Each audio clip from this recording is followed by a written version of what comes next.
merci infiniment d'être avec nous. On est très très heureux que vous soyez là.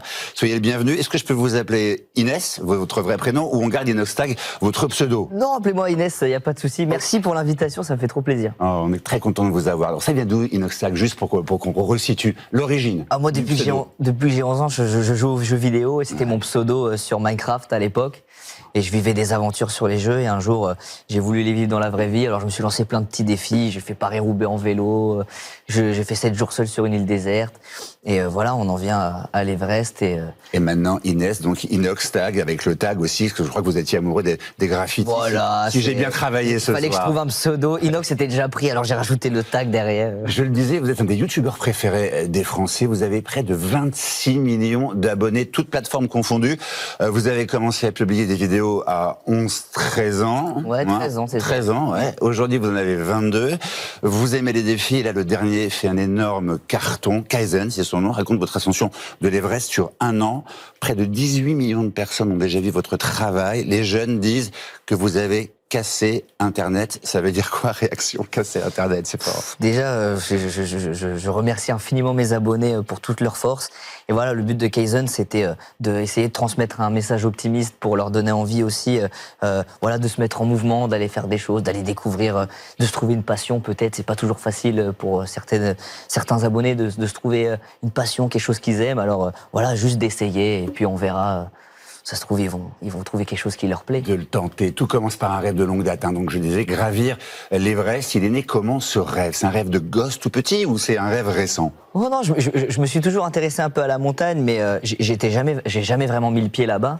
Et un jour, je me suis dit, pourquoi pas l'Everest? Et dans tous les cas, voilà, que je réussisse ou que j'échoue, c'est pas le plus important. C'était la démarche. Voilà, c'était la démarche et c'est surtout découvrir l'alpinisme. Et j'ai rencontré Mathis sur ma route qui m'a ouvert la voie. Votre guide? Mon guide de haute montagne. Et on a fait tellement de sommets. Vous avez fait beaucoup de sommets avant et vous avez fait un an de préparation. Vous partiez de très très loin, hein, c'est vous qui le dites.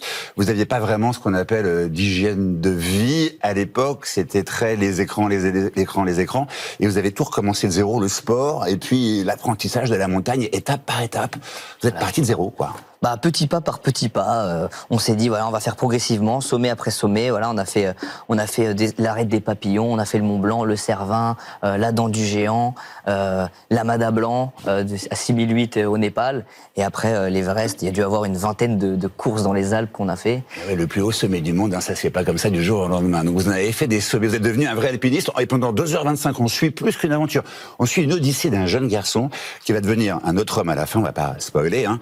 Et pour réaliser cet exploit, vous avez dû monter une sacrée équipe. Vous parliez de Mathis, mais il n'y a pas que Mathis. Non, il y a combien pas que Mathis. En tout, bon, on devait être 150 sur tout le projet parce que fallait faire un documentaire, fallait aussi pouvoir montrer comment on a fait tout ça, les plans drone au sommet, les plans Manish, qui est un Sherpa népalais qui nous a accompagnés et qui a filmé l'expédition. Sonam aussi, ces Sherpas. Ils sont incroyables et sans eux, rien de tout cela aurait été possible. Ils sont à Paris actuellement. Ils sont descendus à Chamonix avec Mathis aujourd'hui. Ouais. Et ça me fait trop plaisir. Et ça, c'est des liens à vie que vous avez créés avec eux. À vie, et si j'aimerais fortement refaire des sommets avec eux, pas forcément dans l'Himalaya, mais essayer de partir découvrir d'autres sommets dans le monde. Kaizen, ça s'appelle Kaizen et c'est pas un hasard, c'est un mot japonais très inspirant qui définit une philosophie de la progression continue, hein, c'est ça, étape par étape, chaque jour, ça marche pour l'alpinisme, mais pas seulement, ça marche pour tout en fait. Pour tout, voilà, c'est ça le message, c'est à chacun son Everest, à chacun son propre rêve, ses petits objectifs jour après jour. Et voilà, essayons et on verra si ça marche. Vous avez appris quoi sur vous dans cette ascension? Qu'est-ce que ça a changé dans votre vie? J'ai appris qu'il faut pas tout le temps rester centré sur soi-même. Moi, avec les vidéos, ça tourne souvent autour de moi et j'ai appris que on apprend des autres, on apprend en se formant en équipage. C'est les autres qui nous apprennent ce que nous ne savons pas. Et voilà, faut s'intéresser aux autres parce que c'est des autres qu'on apprend. Et moi, j'ai appris beaucoup cette année grâce à toute mon équipe, grâce à tous les gens qui m'ont entouré, grâce à tout ce que j'ai découvert à la montagne. Et voilà, c'est avec fabuleux. Une bonne nouvelle, il existe une vie sans portable. Et ça, c'est un message intéressant, je trouve. Pour quelqu'un qui fait qui est youtubeur, hein, qui utilise les écrans, vous avez réussi à déconnecter. Et ça, c'est un message important. On peut aussi se réaliser sans le téléphone. Encore une fois, on essaie de s'améliorer, on essaie de petit à petit trouver des choses pour être meilleur. Et voilà. faut pas arrêter le téléphone du jour au lendemain. C'est un outil incroyable. Moi, j'en suis là grâce à ça. Mais de temps en temps, voilà, le mettre de côté pour essayer de se mettre en mouvement et faire des choses. Voilà, des fois, on passe 6 heures par jour. C'est 10 ans de notre vie, des fois. Et comment, si jeune, vous arrivez à gérer un tel succès aussi, évidemment, à gérer, qui dit succès, dit aussi les fameux haters. Il y a beaucoup de jeunes qui sont harcelés ou jugés sur les réseaux sociaux. C'est quoi votre conseil aujourd'hui pour faire fi de ces commentaires négatifs, de ces rageux, comme on dit? Dans la vie, il y a toujours des critiques. C'est ça qui est bien aussi sur Internet, c'est que il y a le droit de la critique, il y a le droit de donner son avis. Et moi, j'utilise les critiques pour essayer d'évoluer, pour essayer d'avancer. Toujours Kaizen essaie de devenir meilleur. Donc des fois, faut écouter les critiques pour essayer de faire mieux. Alors peut-être que des fois, je fais pas correctement sans le vouloir. Peut-être qu'il y a toujours des maladresses. Mais voilà, j'essaie juste d'évoluer. J'ai 22 ans et peut-être que plus tard, voilà, dans projet après projet, j'essaierai de faire mieux. Et alors pour finir, qu'est-ce que vous dites ce soir à ceux jeunes ou moins jeunes d'ailleurs qui ont peur de vivre leurs rêves?